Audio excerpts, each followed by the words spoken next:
So thank you very much for your kind introduction and for the invitation and for the insistence that I come. I cannot avoid adding something to the speech of our president, talking about roads and forks in roads.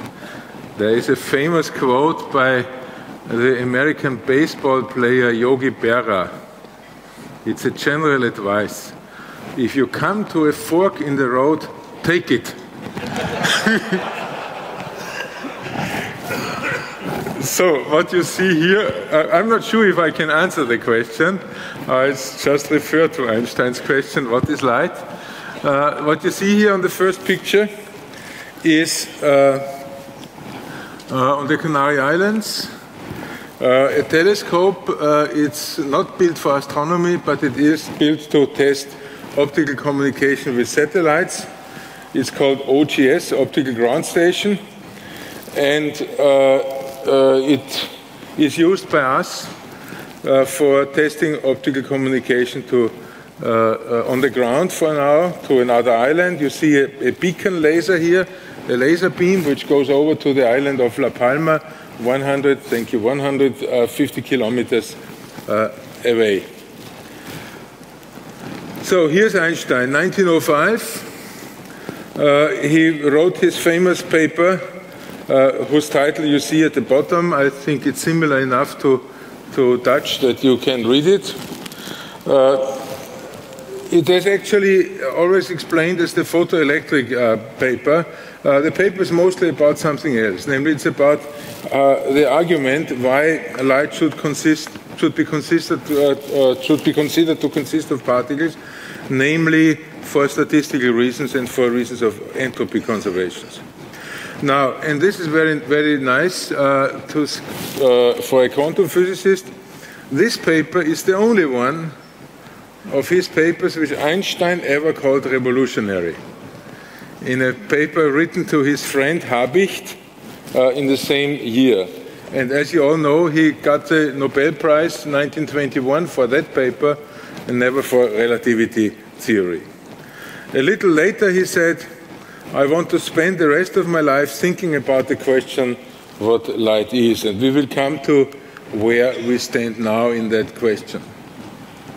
Now let's jump right into the discussion of entanglement. It goes back to this paper here, 1935, by Einstein-Podolsky-Rosen, with a philosophically sounding paper. Can quantum mechanical description of physical reality be considered complete? This paper was accepted by Physical Review without ever having been seen by a referee. And as soon as they sent papers to referees, he did not send them any papers anymore. For a very good reason. Namely, he said that the discussion between referee and author is a scientific discussion, and every scientific discussion should be out in the public. There's a point to that. Einstein, the basic point was that when you have two systems which interacted in the past, you can have a situation where the two states are entangled, connected in a way that measurement on one of them changes the quantum state of the other one, independent of the distance. Einstein didn't like that, and he said, I cannot believe in this because physics should describe a reality in space and time without spooky action at a distance. Here is the development of my field over the year, as signified by the citations which the Einstein-Podolsky-Rosen paper received, according to the Science Citation Index. It came out in 1935. It received in the beginning only 5 citations, which were not bad actually. 2 citations were by Schrödinger, 1 was by Niels Bohr. But afterwards, nothing for a long time. So that paper would not have gotten Einstein a tenured position. Actually, if you want to look something up, it's very interesting. Look on Google Scholar, the page of Einstein. And there you see his age index, you see all this other nonsense about statistics, but you also see that his 2 mostly quoted papers are his 2 quantum papers, by the way. Now, then you see that the field slowly takes up. in the 1960s, when it was discovered that the Einstein-Podolsky-Rosen, the Einstein-Podolsky-Rosen ideas are in conflict with quantum mechanics, and around 2000 a real explosion took place, which was because it turned out, to the surprise of everyone in the field, that entanglement might be useful in quantum information and quantum communication tasks. I will say a little bit about that later.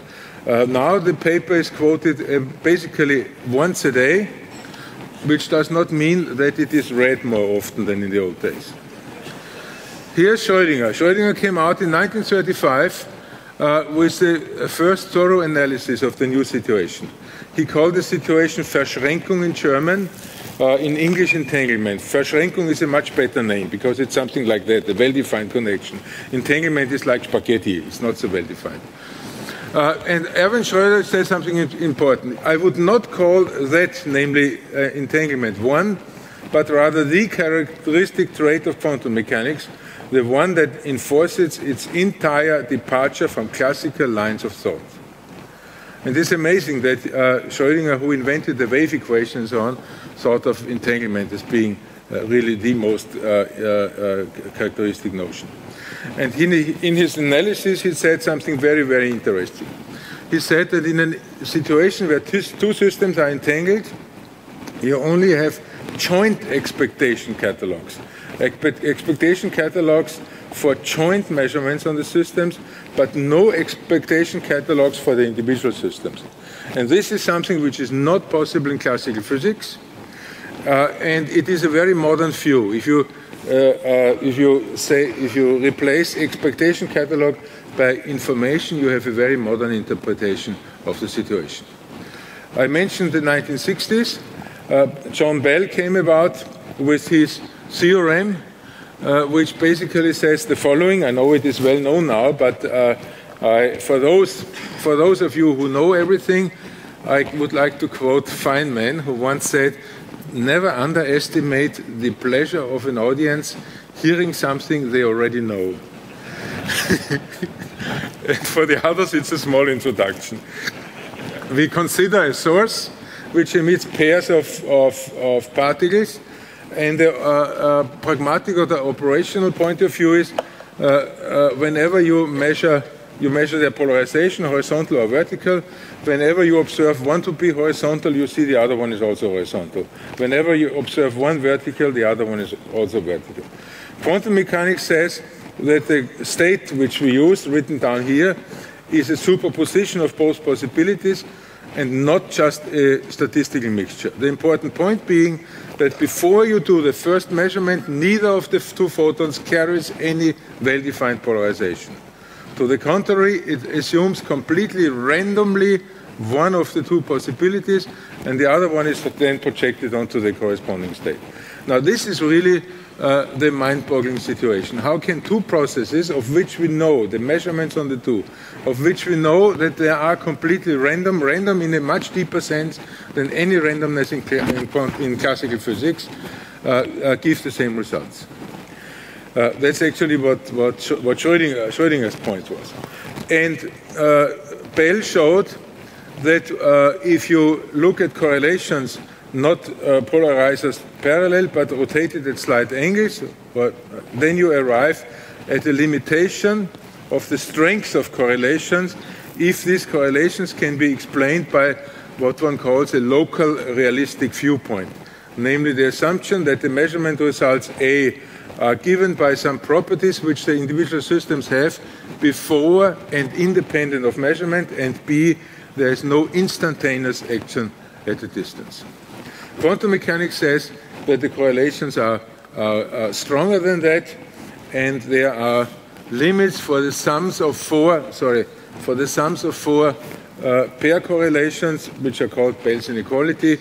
Limits if the world would be locally realistic. Quantum mechanics says that this can be violated. Einstein puts the position in a slightly different way, which is quite interesting.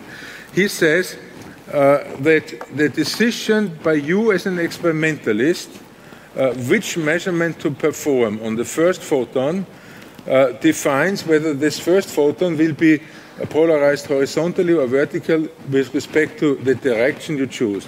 And that projects the other photon onto horizontal or vertical to the same direction. So by making the choice here, you basically force the other photon to be in an eigenstate to the direction which you choose here. And therefore, Einstein says quantum mechanics cannot describe the real factual situation. The situation is not like Bertelmann's socks. This is my colleague Bertelmann in Vienna, who was a friend of John Bell. It's a famous picture here. Bertelmann has the feature that he always wears socks of different color. So if you see him come around the corner and you see that his sock is pink, then you definitely know that the other sock is not pink. Now this is easily explained classically. The article is about quantum socks, where it would be wrong to assume that the socks have the colors before you look at them. This article is written without any equations, without any mathematics, and you can give it to your grandmother, or in order not to be sexist, also to your grandfather. Now, entanglement is popular in the general public. We had the big fun and joy to exhibit this at Documenta, which is one of the biggest exhibitions of contemporary art. It happens in Kassel every 5 years, and we had an experiment on entanglement here. You see a blue laser which pumps a crystal where it begins to become red, and the red beams indicate the two entangled photons. Now to come back to the experimental situation, a standard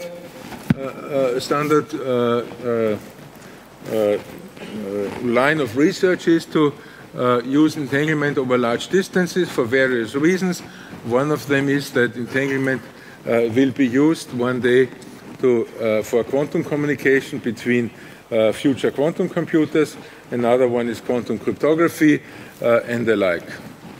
Here's the experimental situation on the Canary Islands, the two islands, La Palma and Tenerife, separated by 140 to 150 kilometers.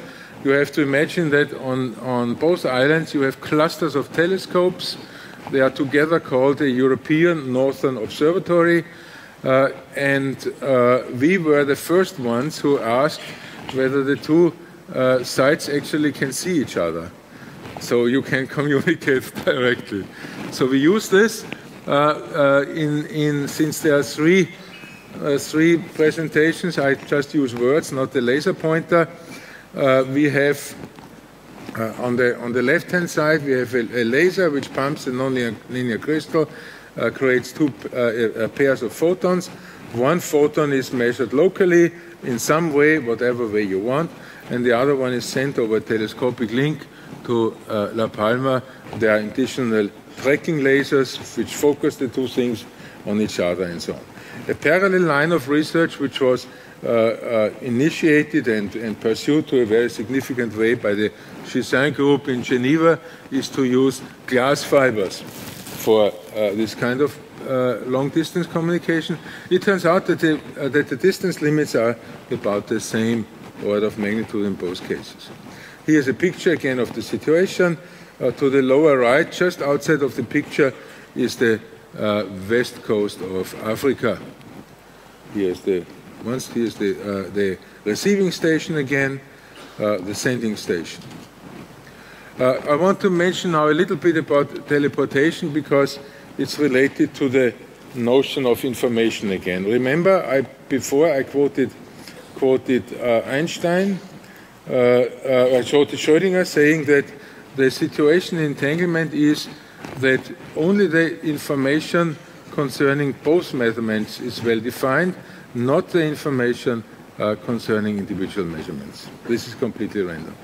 Now, in teleportation, you have a situation where you teleport an unknown quantum state by using an entangled pair. I apologize for the strange language here. An entangled pair, and you project this, the original state and the entangled photon onto one of the two entangled one onto an entangled state, and that way the information carried by the original state is immediately teleported to the other side. Here are some equations for those of you who prefer equations, but you have to work a little bit on it. The experiment was done it's 97 by Baumeister in my group and in Innsbruck. He is here in the audience. The basic point simply is, when you look at the situation in terms of information, it's easily understood.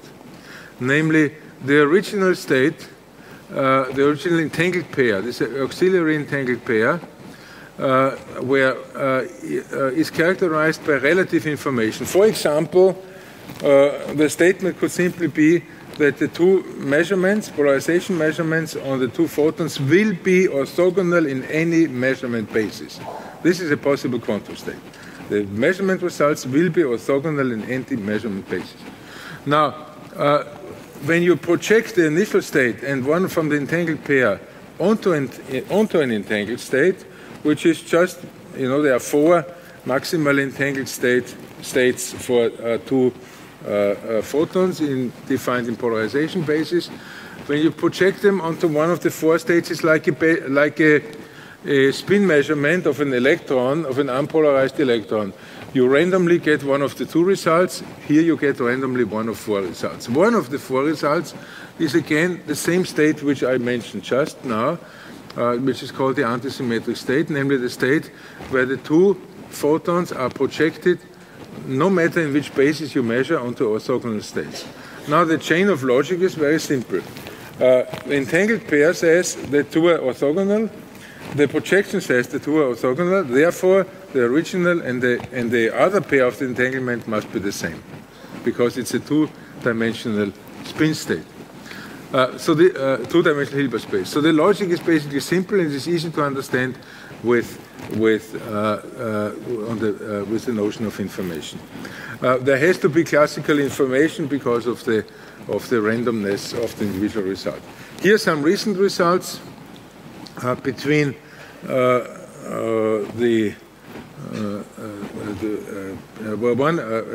one experiment done by us on the Canary Island, another one in China on some lake in eastern Tibet, where we, in both cases, teleport over distances of 140 kilometers.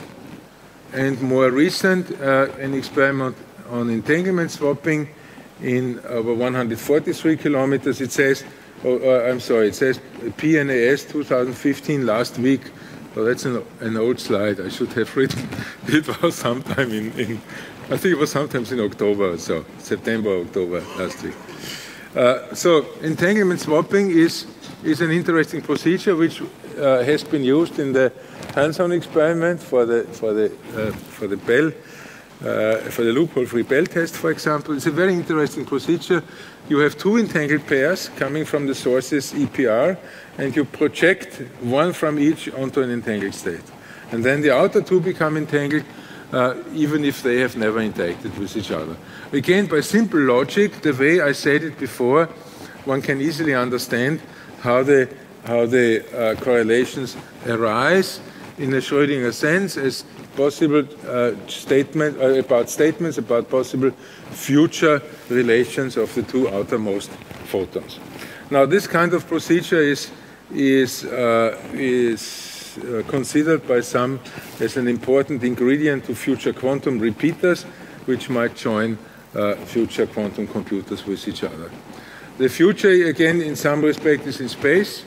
We are collaborating with the group of Jianwei Pan in China to put sources up onto a satellite, in the end to send 2 entangled particles to 2 different ground stations, and that way test entanglement over unprecedented distances, but also establish quantum cryptography on the worldwide scale. The first satellite is scheduled to be launched in June this year. We'll see whether the date holds. Usually in the space experiments you have a delay in the last minute, as you know that, right? Here's a scheme drawn by our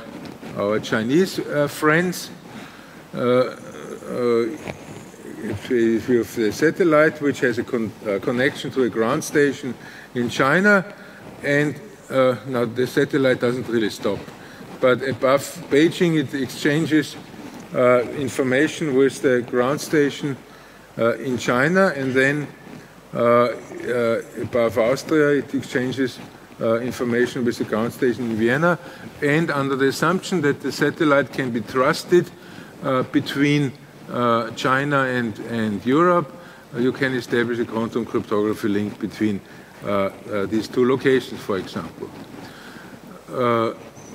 So I should mention that we are responsible for operating 4 ground stations in Europe, just for weather conditions and so on.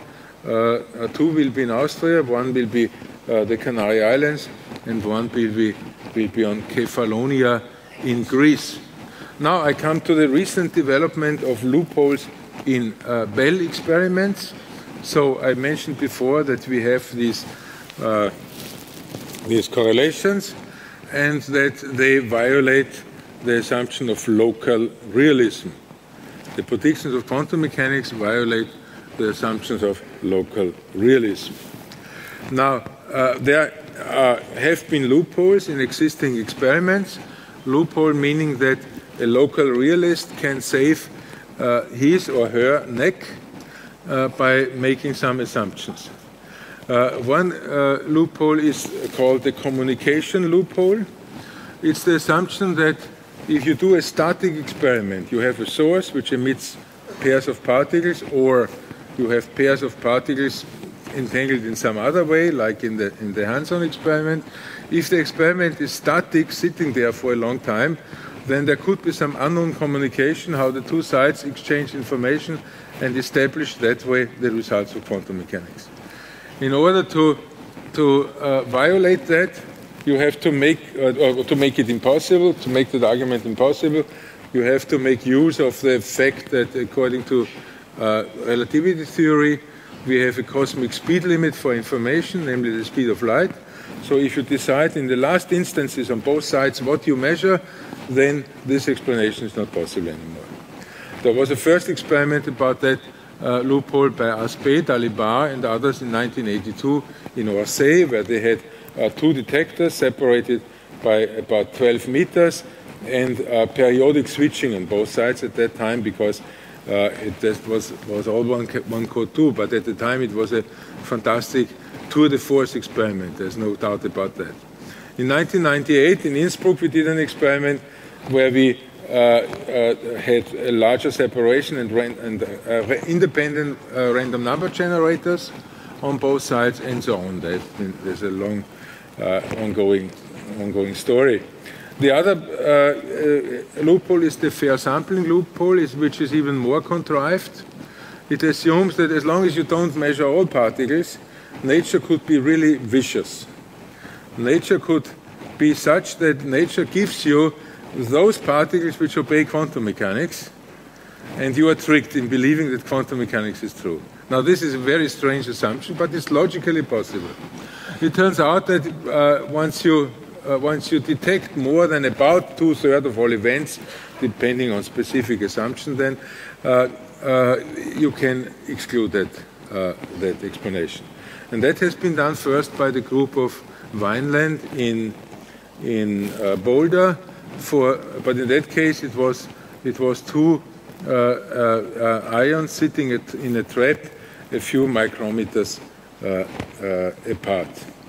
So in that case, the communication loophole was wide open. In the communication loophole experiments, the fair sampling loophole was wide open. And there's a third loophole, which I personally consider a conceptually most interesting loophole, namely, you have to assume that even when you do have a random number generator here, that the choice on the 2 sides is really free, it's really independent. That there is no influence from the joint common past which determines the settings. Now this is evidently a very tricky loophole, and I will say about that in a moment a little bit more. That was closed by us for some specific assumption in 2010, but I don't want to go into details here. Now here's the first experiment closing all loopholes at once, the famous experiment by Ronald Hanson here, who introduced me. This is really, in my eyes, really a fantastic experimental tour de force. He can explain it much better than I can.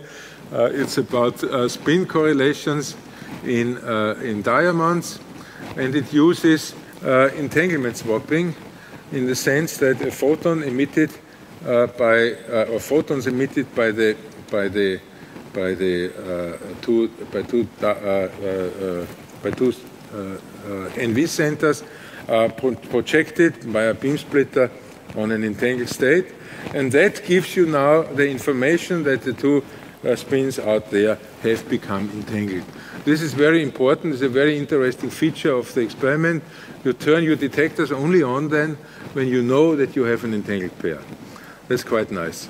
The experiment, we have a sketch here, is about a distance of 1,300 meters, and you have a statistical significance S, the S value, which was limited by 2, Bell's inequality, was 2.42 plus minus 0.20, and the probability that the results could have been explained by a local realistic theory was 0.039. Now, there was another experiment which was done very recently in November. The first result, it was first announced at the PQE meeting in Snowbird just a week ago. The Harald Weinfurter group in Munich is a conceptually similar experiment to the Hanson experiment. What they do is they have two atoms in a trap, and they do the same kind of idea. They entangle them via photons emitted by the atoms and subject to projected onto an entangled state. Their distance is 400 meters, as you can see here. That's a view of the campus of the university, and their statistical significance is 2.54 plus minus 0.24. It's just about the same as your experiment. I don't know the p-value here, so I don't know, and I cannot give that. But it must be of the same order of magnitude, I would guess. Now, there have been finally two experiments published at the same time in PRL. I should mention that all four groups, we all were in good contact during the experiments. We told each other all the time how far we are and so on. And I remember your desperate mails where you wrote that you think you were just very close and now you are very far away again and so on. But finally you succeeded as the first one.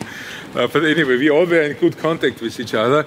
And as a result, the two papers were published together in PRL recently, one by us and one by the NIST group, with some overlap of the authors for obvious reasons, using entangled pairs of photons. These are the two papers here. And our paper has the title, A Significant Loophole-Free Test, and I had to insist to physical review to leave this hyphen between significant and loophole. Because if that hyphen would not be there, we would call our own experiment significant, which would be embarrassing. So it is just a test of loopholes which we consider significant. That's the point, right? Slightly different. Anyway, and as a result, Fusref Letters was excited by the whole story, and they had a title page. This is a composite picture of John Bell.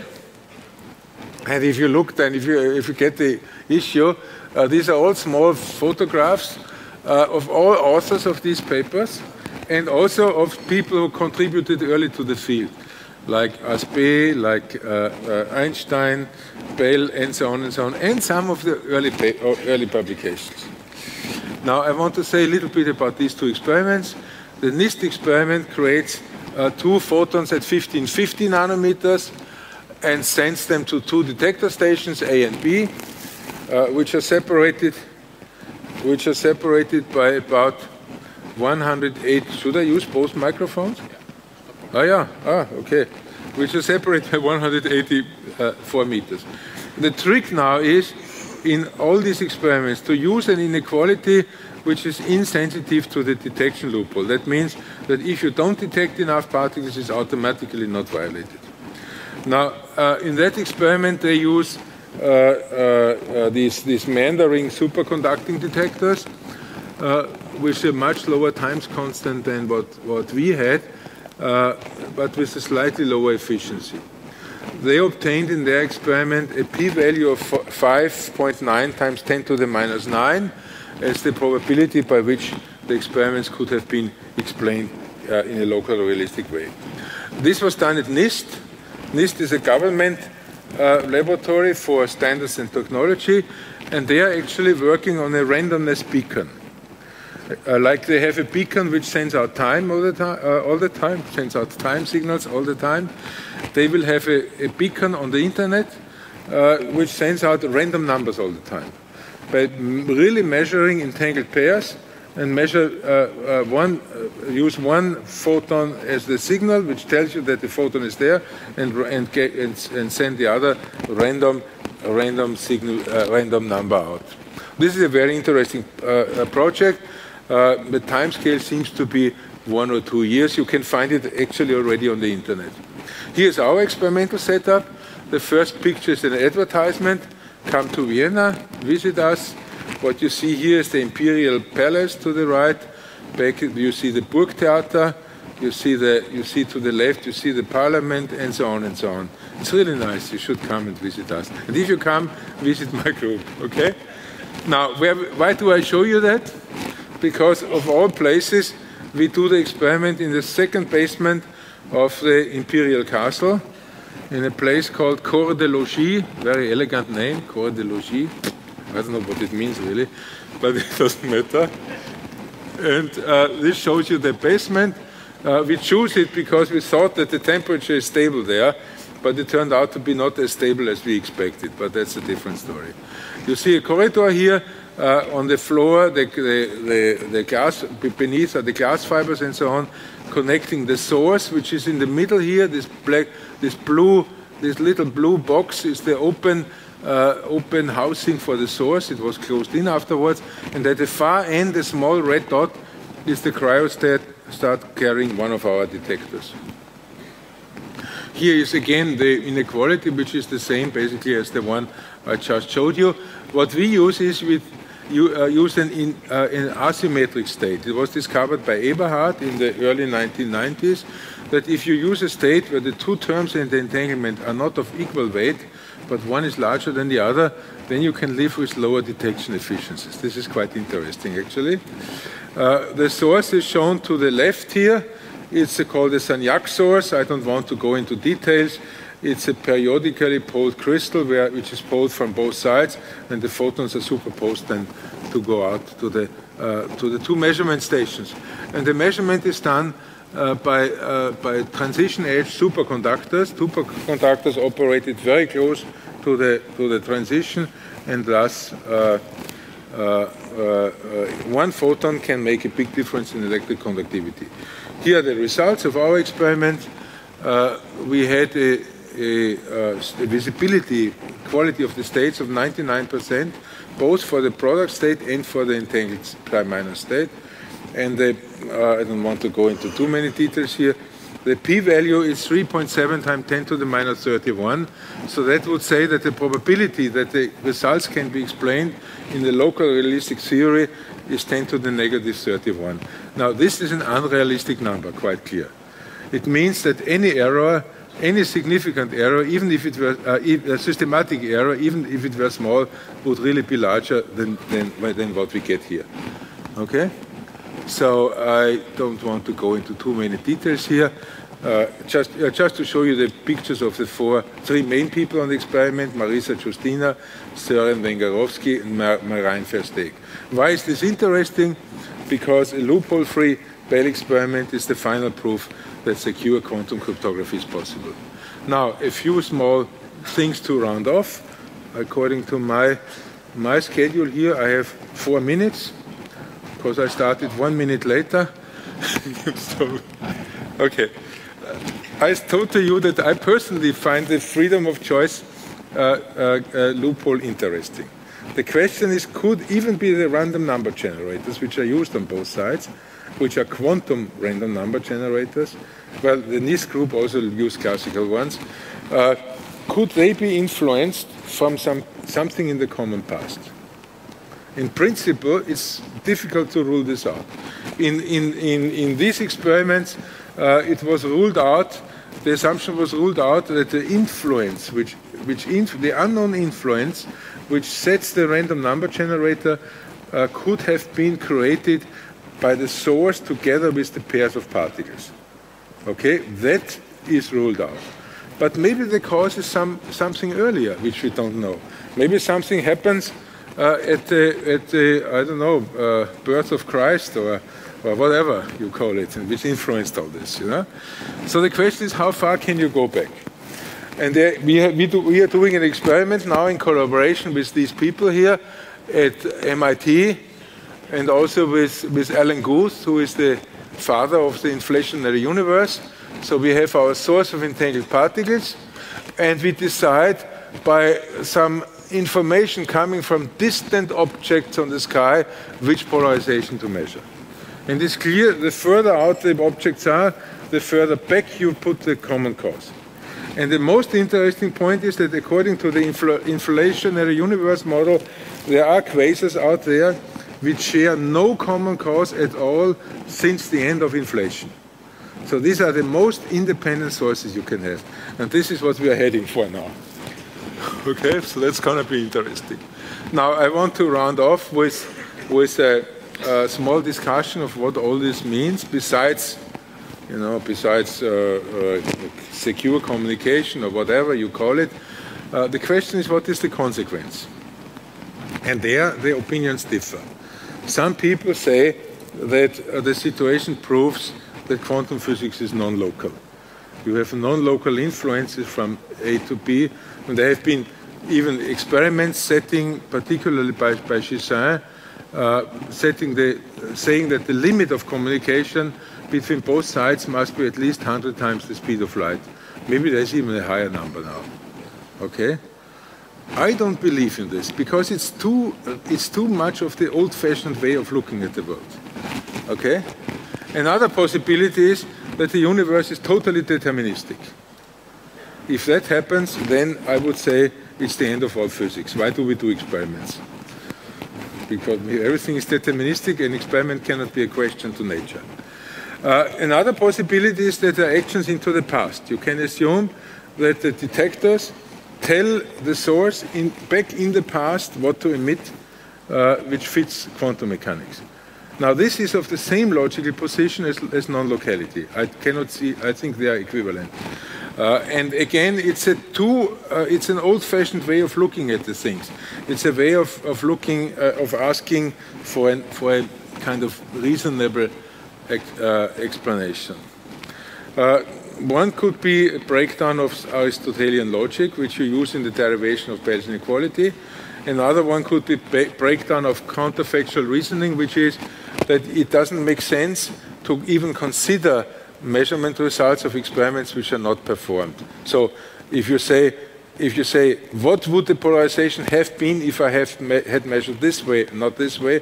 If that kind of consideration is not legal, then you cannot derive Bell's inequality.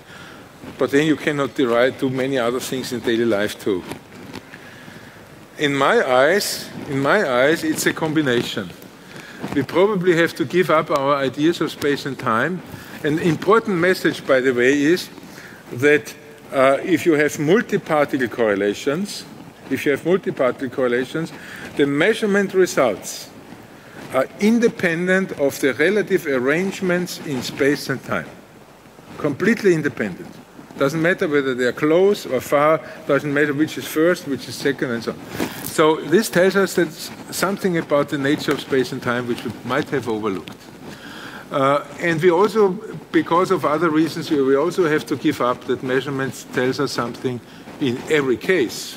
Tells us something, not always. I mean, I want to be cautious, only in specific situations. Tells us something about reality as it exists prior to and independent of observation. Now the question is where to go on. We need a very careful fundamental analysis of the concepts which we are using. You might know, you might be aware of that Einstein appreciated as the most important influence to his relativity theories the analysis done by Ernst Mach on the nature of space and time. That Mach found out that the idea of absolute space and absolute time are untenable. We need a similar analysis for the case of quantum mechanics. And with that, and I hope that someday we will have new physics beyond quantum mechanics, which I predict will be even more counterintuitive than quantum physics. I thank you very much for your attention.